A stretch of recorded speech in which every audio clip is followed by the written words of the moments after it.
The lack of diversity in animal welfare, part 4. So I just want to say thank you for everyone that has watched the other 3 previous videos.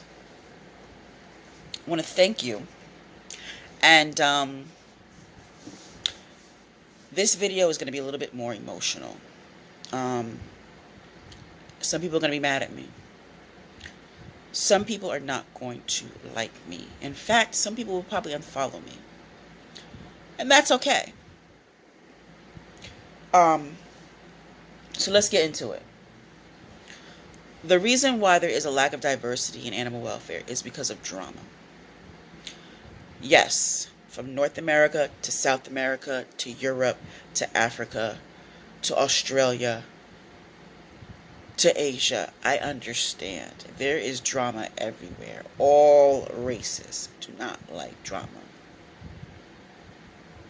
I get that. But I'm going to give credit to where credit is due.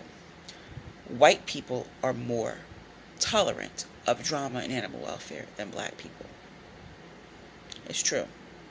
Black people have a low tolerance for drama in animal welfare. In fact, it's what turns us off and makes us walk away completely. I'm going to give an example of drama. Share something personal that happened to me. So let's go back to what I had spoken about in my last video. I had mentioned that I was voted MVP of KittyCon last year. Well, there was a well-known person in animal welfare named Shanae. Shanae did not like the fact that I was voted MVP. Shanae came up to me, said, "Oh, I see you got your watch. You really like your watch, huh?" I said, "Yes, I love it." And then Shanae told me that, well, that watch came from the last person that was voted MVP. And it was just sitting on their shelf collecting dust, They had no use for it. So they thought that you should have it.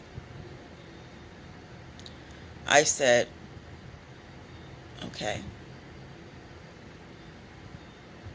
Why would you tell me that?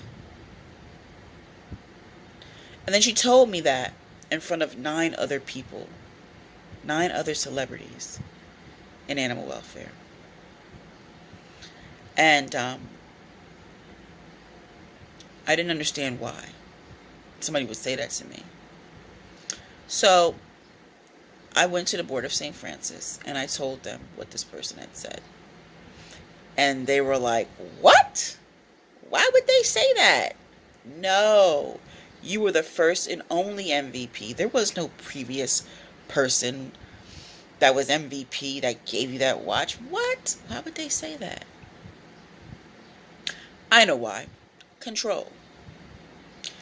History has shown that white people love to steal the credit from black people. For example, do you like peanut butter? Potato chips? Aren't you grateful? Aren't you grateful for that traffic light that sometimes you don't always follow? What about that stimulus check that the mailman puts it in a mailbox? All of those things were invented by black people. I just found out about the mailbox last week. White people, not all, but some white people in this day and age love taking the credit for what black people have done, or stealing their thunder, so to speak. Give another example. This country, the United States of America, was built on the blood and sweat and broken backs of black slaves, black people. And they never got credit for it. When you're dealing with money, power, and respect,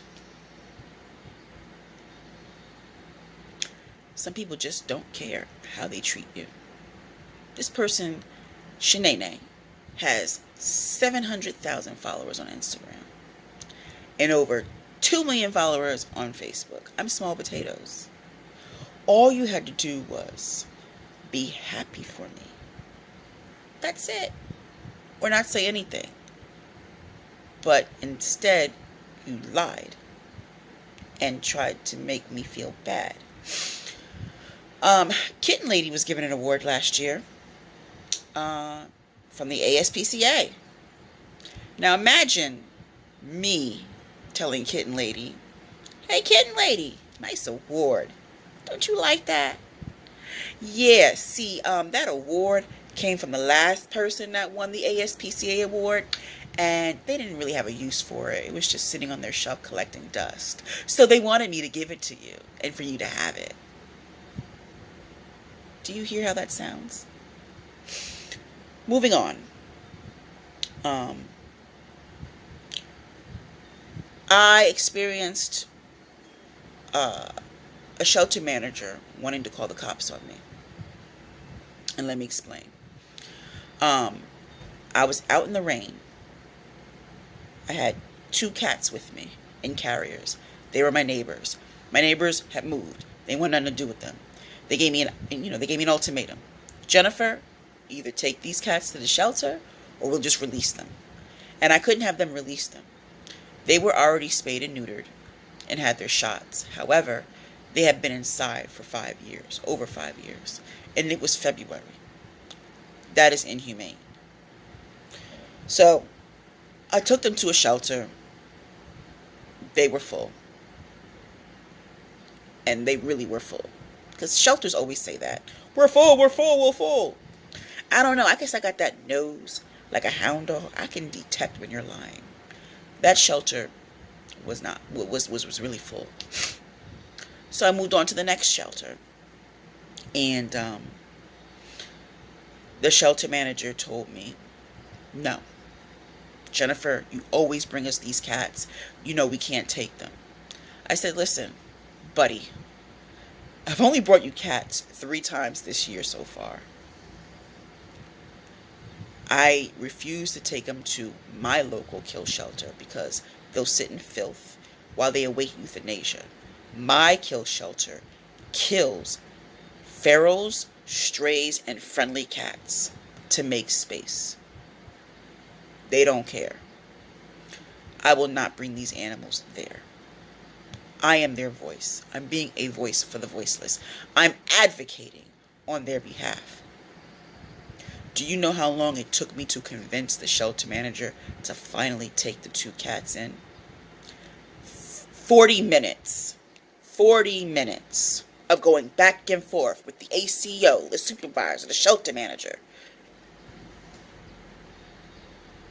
And then the shelter manager told me,